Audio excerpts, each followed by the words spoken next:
Hello, everybody. Today we are going to talk about uh, what is called bus architecture. Bus architecture of a microprocessor or a control device or an I/O device and other things. What is a bus architecture? Bus means what? Usually, bus means something like a group of wires is called bus. Okay, so we want to connect two devices or we want to connect two things. Then you have to have a bus. Okay, bus is either you can connect a single line or you can have other kinds of lines and other things. Okay, it is just a connecting kind of. Circuit. Okay, it's a connecting kind of circuit. Either you can use signals to connect them or something like if you take a Wi-Fi signal and other things, they also have a link. Okay, it's a link that is produced between 2 points. They send through the Wi-Fi signals and other things.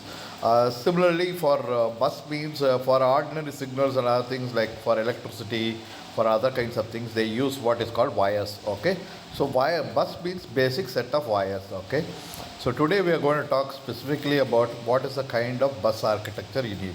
Why we need bus architecture? Bus architecture is a basic method of transfer of things. Okay, transfer of different things. Okay, you can do a transfer of time, you can do a transfer of data, you can do manipulation on a bus and other things. Okay, so let's see some of the bus architectures right now here. Okay, so this is for a specific 8085 architecture, so I'm going to use it on a PAL code or something like that. So let's just open up what is the kind of bus architecture that you have. Okay, so I'm trying to open this specifically to this kind of what is that uh, this application allows for all these things. Okay, so first you have to do what is called an address bus. Address bus is what you have to search for something in the world where you have to have an address. Without an address you cannot do anything. Okay, so first thing you have to know where things are. Okay, so first thing you need a address bus. Address bus is where the locations, okay, they specifically give the locations of things. Okay, so once you have an address bus, then what is there inside, that is called a data bus. So that is called a data. Okay, you can take from the address, you can take data, carry it over to the other address, something like a post office kind of thing, or you can have a water streamlining kind of thing, and those kind of things. Okay, so address is where you have your data stored and other things stored, your register. So if you have a register, you want to name that register, then address is where the register name is stored. So for an accumulator, you have to have a particular address, and the only using that address you can access that particular elements and other things and how these things are. Some of things are you don't need a particular address because it is understood. Okay, those kind of things. Okay, so if you want to just from the you don't want to get something from the memory and you're doing a local processing, you don't need a address bus. In that case, address bus is supposed to be zeroed or all null and things. So address bus can also carry data. Okay, the basic idea of address bus is to carry data. Okay, carry data means what? Signals. Okay, basically it is going to carry signals or timing signals. Okay, so it is going to carry 10110. Okay, on a specific time for 1 second. The first one will carry 1, the second one will carry 0, the third one will carry 1, the fourth one will carry 1, the fifth bus will carry 1, and things like that. So the signals are going up and down based on the particular line. Okay, that is called what is called a data. Okay, the data is being muxed using timing signals to over the address bus to get what is called a data. Okay, so you have an address bus plus a data signal on that. Okay, signals are the basic things through which things travel. Okay, or all the computation and other kinds of it. So we have an address bus here and you have a data bus. Okay, so the address bus has got two things. One is called an address inside, which is coming in into the devices. Okay, and address out. Okay, address out is basically the things which are going out. Okay, so basically the address bus will remain the same whether it is inside or outside. It will be just going on the same, but you can do the transfer using the address bus to different parts.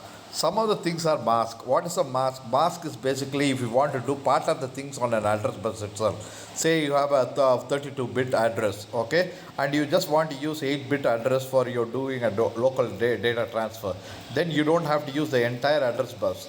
So what you do is you separate them and use that for a specific purpose and then reallocate them. But the address bus always carries what is called an address. Okay, basically it is going to carry all the address. You can do a mask on address bus also and do carry a data transfer.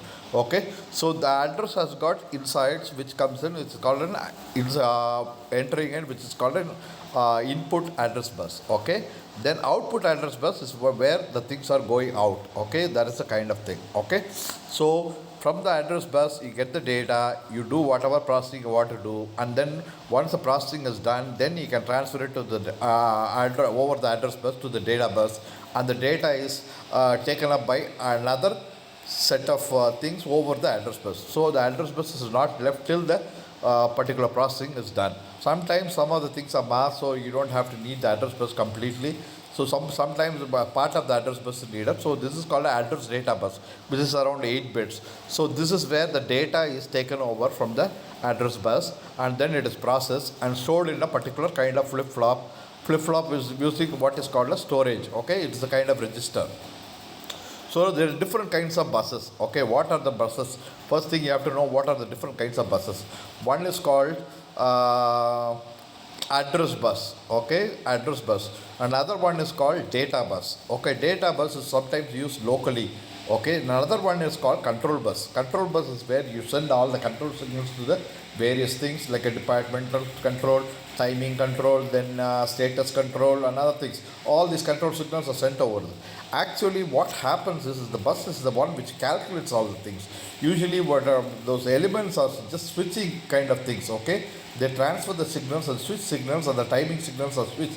That's all happens. What happens in a register when you say give an adds, when you add two things, what actually happens, the high voltage goes to low voltage in some areas, and some low volts go high volts in some areas, which is understood as a kind of calculations. Like say you want to do two AND gates. Okay, you have two AND gates, and you give the inputs, the 4 inputs on one side, and take 2 or 4 outputs on the other side, and the signals are transferred from 0 0 0 1 to 1 1 1 1.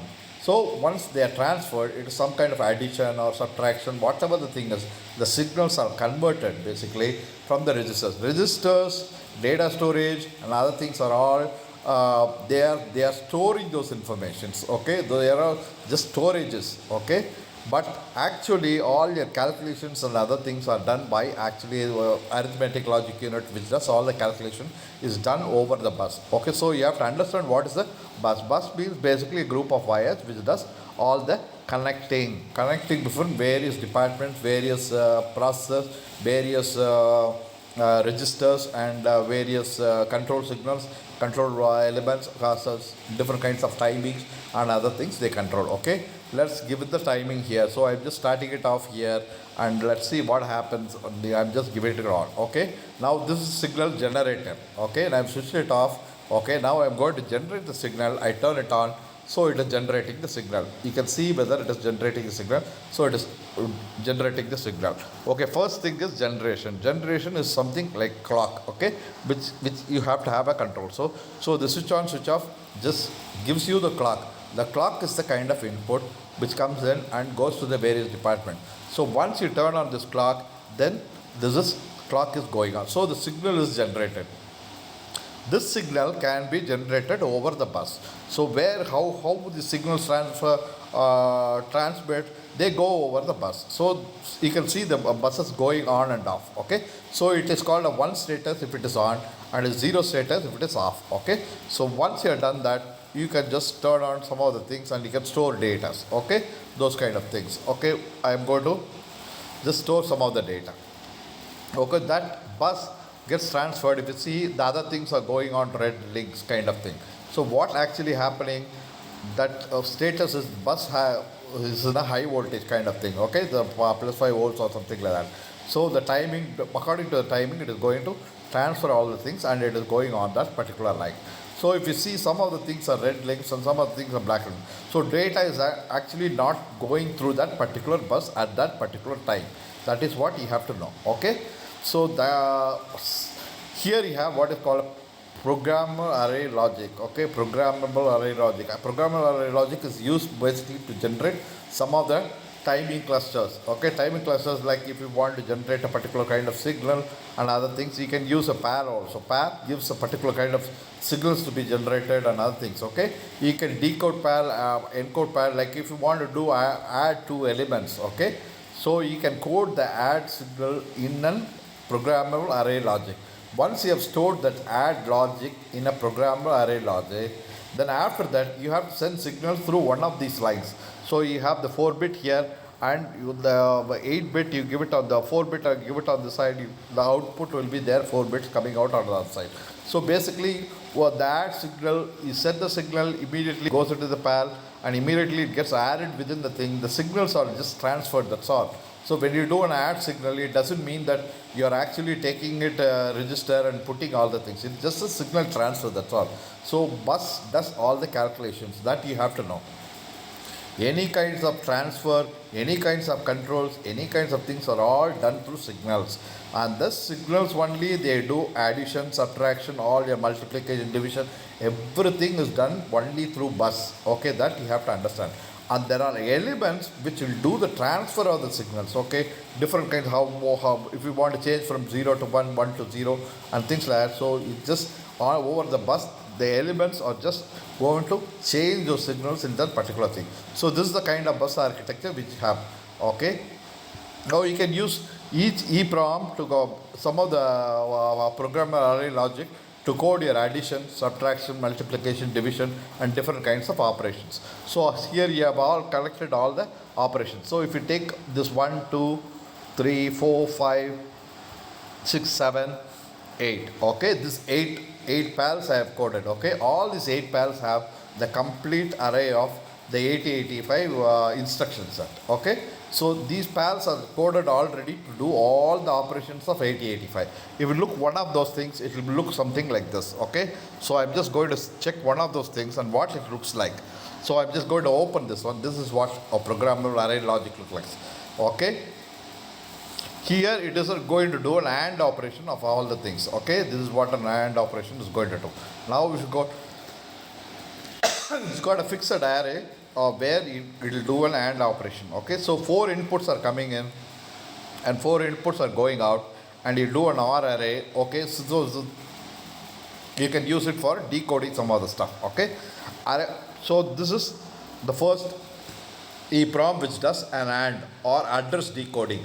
You can use the PROM for address decoding also. Like PAL can be used for different kinds of purposes.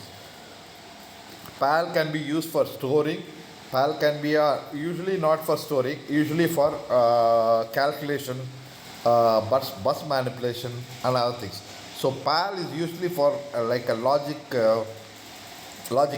kind of connections, where you can do all the connections, and you can do a control circuitry also using PAL. Okay, so don't think PAL is not very much like programmable logic gate arrays and other things are all doing all the logical circuitry within that thing.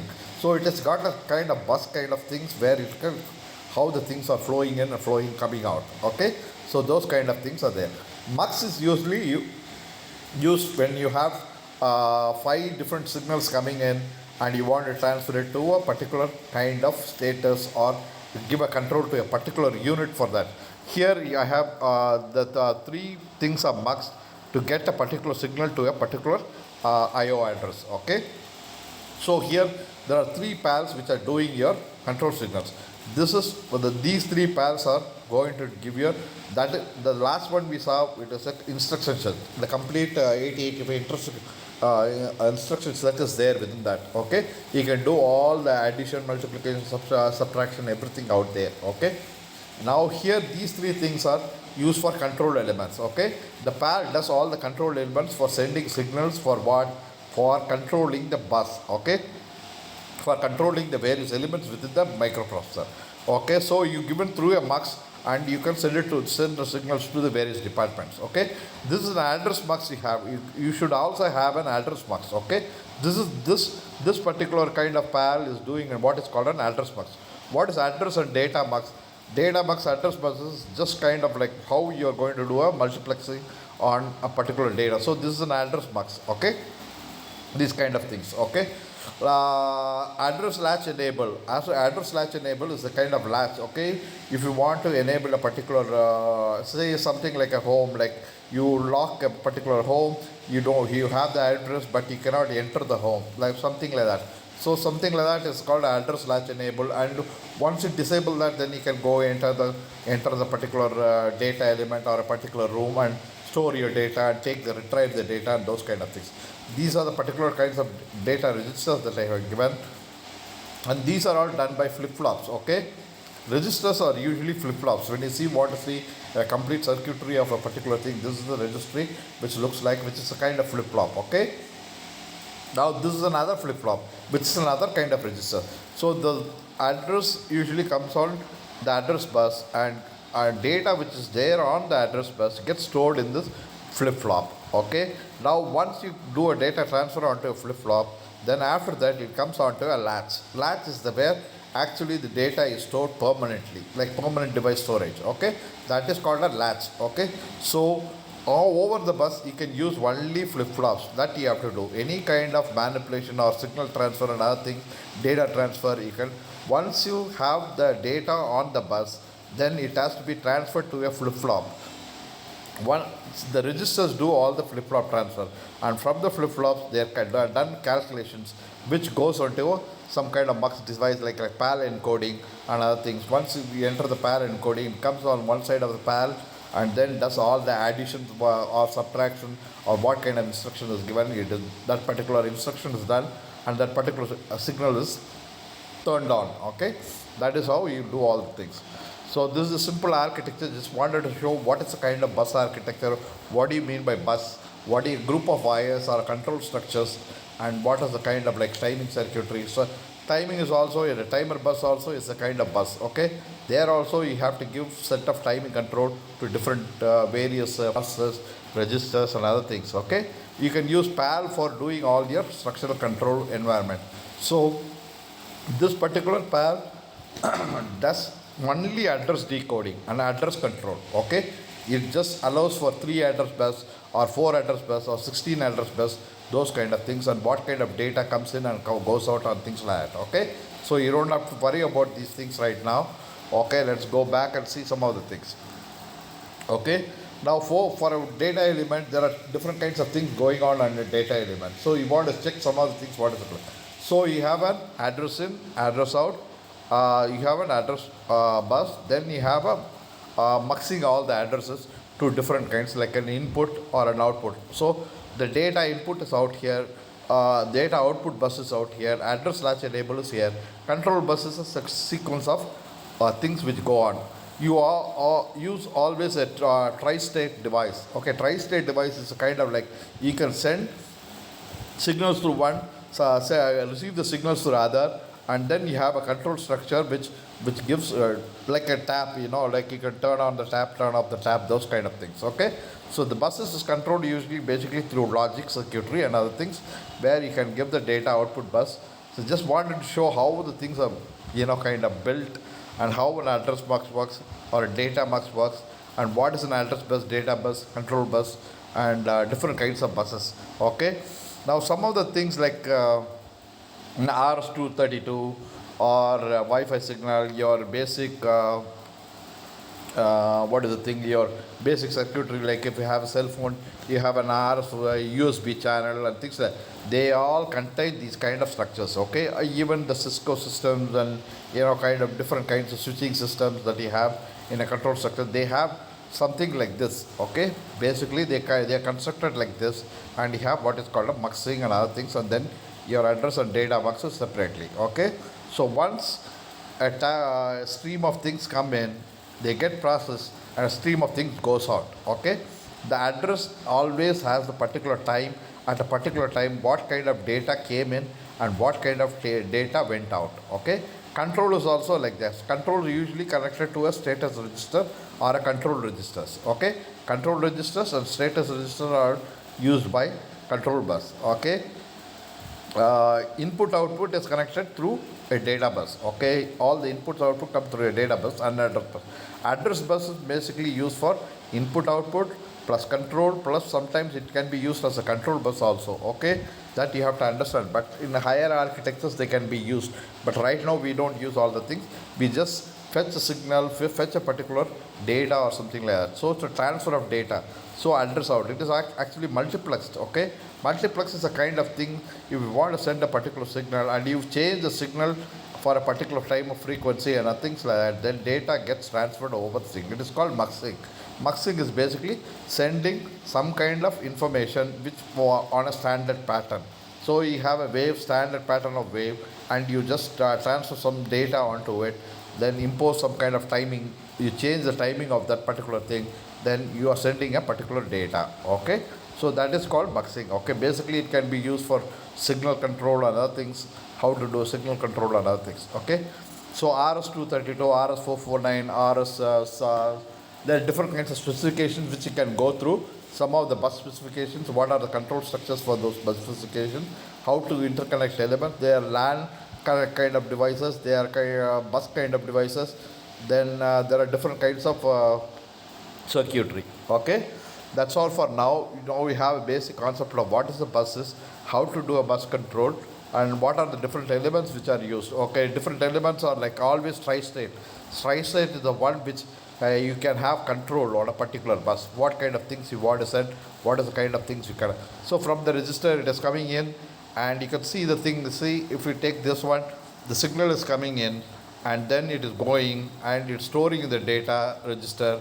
Then some of the elements are stored in the data register, and the control structure transfers the whole thing into a read signal, write signal, and part of it is transferred to the data output thing, and that particular data output comes in on this particular data out bus. Okay, that's all. Okay, so data bus comes in, it get processed, data bus goes out. That's all. Okay, and they have access to that address bus or data bus, and then do whatever processing you want to do and then send it. Register is a kind of intermediary storage which is a kind of like very fast kind of environment, and racks is a kind of thing which is a kind of permanent storage from which things have to be retrieved before you do any kind of data processing. Okay, these logical elements are used to do all the data processing over a bus. Okay, the bus is controlled over the line. They do all the changes. If you do an AND gate, it means that it is going to transfer, add two elements.